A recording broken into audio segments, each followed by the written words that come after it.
নমস্কার বন্ধুরা, আরও একটা নতুন রেসিপির ভিডিওতে আপনাদের সবাইকে স্বাগত। আজকে তৈরি করছি কাঁচা কলার একটা ইউনিক রেসিপি। নর্মালি আমরা কাঁচা কলার বহু রকমের রেসিপি খেয়ে থাকি, আর আমার চ্যানেলেও বহু রকমের রান্না রয়েছে কাঁচা কলার, কিন্তু এটা একদমই আলাদা বলা যেতে পারে। কাঁচা কলা দিয়ে পনির তৈরি করে সেই পনির রান্না করব আজকে। তো আসুন দেখে নিই রেসিপিটা। এর জন্য আমি নিয়ে নিয়েছি দুটো কাঁচা কলা, আর প্রথমে ভালো করে ধুয়ে খোসা ছাড়িয়ে নিতে হবে। আর দেখতে হবে সবুজ অংশ যেন একটুও না লেগে থাকে। একদম সবুজ অংশটা বাদ দিয়ে শুধুমাত্র সাদা অংশটা নিতে হবে। সামান্য একটুখানি খোসাটা ছাড়িয়ে নেওয়ার পরে পাকা কলা যেভাবে ছাড়ানো যায় সেইভাবেই সবুজ খোসাটা ছাড়িয়ে নেওয়া যায়। দেখুন, এইভাবে আমি সমস্ত কলাগুলোকে পরিষ্কার করে নিয়েছি, আর এখন ছোট ছোট করে টুকরো করে নেব। আমি এই কলাটা পেস্ট তৈরি করব, সেই জন্যে কলাটা ছোট ছোট করে টুকরো করে নিলে সুবিধে হবে। এখন একটা ব্লেন্ডার জারে নিয়ে নিচ্ছি, আর দেব সামান্য একটুখানি দুধ। দেখতে হবে এই মিশ্রণটা যেন খুব বেশি পাতলা না হয়ে যায়, সেই জন্যে খুব সামান্য পরিমাণে দুধ আমি এর মধ্যে দিলাম। আপনারা চাইলে ফ্রেশ ক্রিমও ইউজ করতে পারেন। আর এখন দেখুন, একদম একটা মিহি পেস্ট তৈরি করে নিয়েছি, আর সেটা আমি একটা বাটির মধ্যে নিয়ে নিচ্ছি।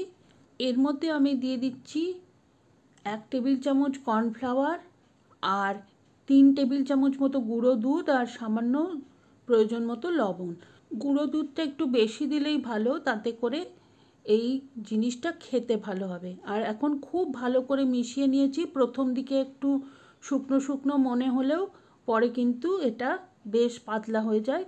তো আমি করে নিয়েছি, সমস্তটা ভালোভাবে ফেটিয়ে নিয়েছি, আর একটা বাটির মধ্যে এটাকে আমি স্টিম করব। সেজন্য বাটিটাতে আগে সর্ষের তেল লাগিয়ে নিয়েছি, আর এখন মিশ্রণটা দিয়ে উপরটা সমান করে দিলাম। এখন ঢাকনা দিয়ে দিয়েছি, আর একটা কড়াই বসিয়ে দিয়েছি গ্যাসে। তার মধ্যে একটা স্ট্যান্ড দিয়ে জলের ভাপে এটাকে সেদ্ধ করতে দেবো 20 মিনিট। আর ততক্ষণ আমরা একটা মশলা বানিয়ে নিচ্ছি। এর জন্য দিয়েছি 1/2 ইঞ্চি আদা, 4টে কাঁচা লঙ্কা, আর 2টো টমেটো। টমেটোটা আপনি চাইলে কম বেশি করতে পারেন। আর এখন ওই পেস্টটাকে আমি একটা বাটির মধ্যে ঢেলে নিচ্ছি। এর সাথে দিচ্ছি আন্দাজ মতো হলুদ গুঁড়ো, 1/2 চা চামচ কাশ্মীরি লঙ্কার গুঁড়ো, 1/2 চা চামচ ঝাল লঙ্কার গুঁড়ো, 1/2 চা চামচ জিরে গুঁড়ো, আর 1/2 চা চামচ ধনে গুঁড়ো। সামান্য জল দিয়ে এটাকে ভিজিয়ে রাখবো। এই মশলাগুলো ভিজে ফুলে উঠবে, আর পরবর্তীকালে এটা রান্না করতে সুবিধে হবে। আর 20 মিনিট বাদে আমি গ্যাসটা অফ করে দিয়েছিলাম, আর এটা এখন একটু ঠান্ডা হয়ে গেছে। এটাকে আমি ডিমোল্ড করে নেব। এটা গরম গরম অবস্থায় কিন্তু ডিমোল্ড করতে যাবেন না, সেক্ষেত্রে অসুবিধে হতে পারে। একটু ঠান্ডা হলেই ডিমোল্ড করা ভালো। আর আমি এখন পিস পিস করে কেটে নিচ্ছি। আমি চৌকো করে পিস করছি, আপনারা চাইলে ডায়মন্ড শেপে বা যেমন ইচ্ছে কাটতে পারেন। দেখুন, এইভাবে আমি এখন পিসগুলো সমস্ত বের করে নেব। বেশ নরম তুলতুলে কাঁচা কলার পনিরের মতো এই পিসগুলো তৈরি হয়েছে।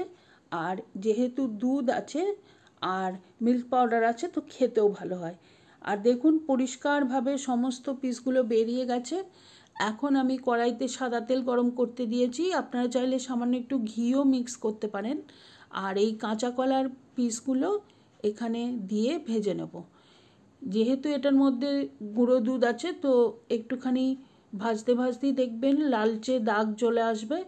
তো দুই পিঠটা একটু ব্রাউন ব্রাউন হয়ে গেলে আমি এইগুলোকে তুলে নেব। আর এইভাবে সমস্ত কাঁচা কলার পিসগুলো আমি ভেজে নেব।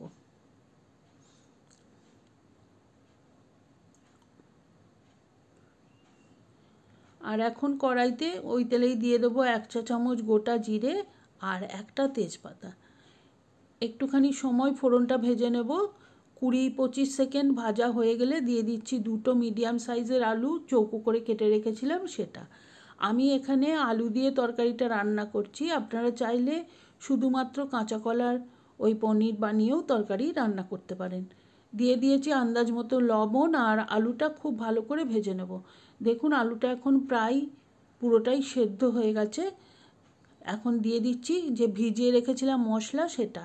আর এখন খুব ভালো করে আলুর সাথে মশলাটা কষিয়ে নেব, যাতে করে মশলার কাঁচা গন্ধ চলে যায়। আর এখন দেখুন, অনেকক্ষণ কষানো হয়ে গেছে আর মশলাটা কিন্তু তেল ছেড়ে দিয়েছে।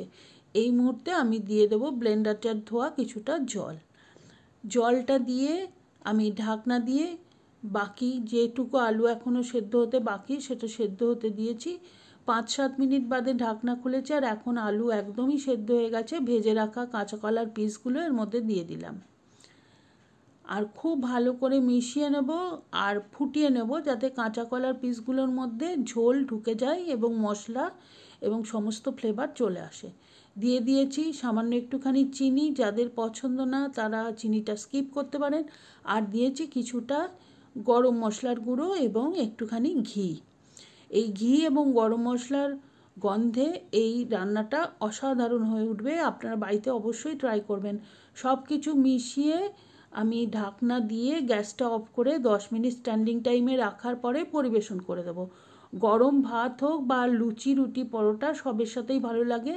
আপনারা বাড়িতে অবশ্যই ট্রাই করবেন। কমেন্ট করে জানাবেন কেমন লাগলো। রেসিপিটা ট্রাই করলে ছবি শেয়ার করতে পারেন আমার ফেসবুক পেজে। আর রেসিপি ভালো লাগলে please like, share and subscribe my channel.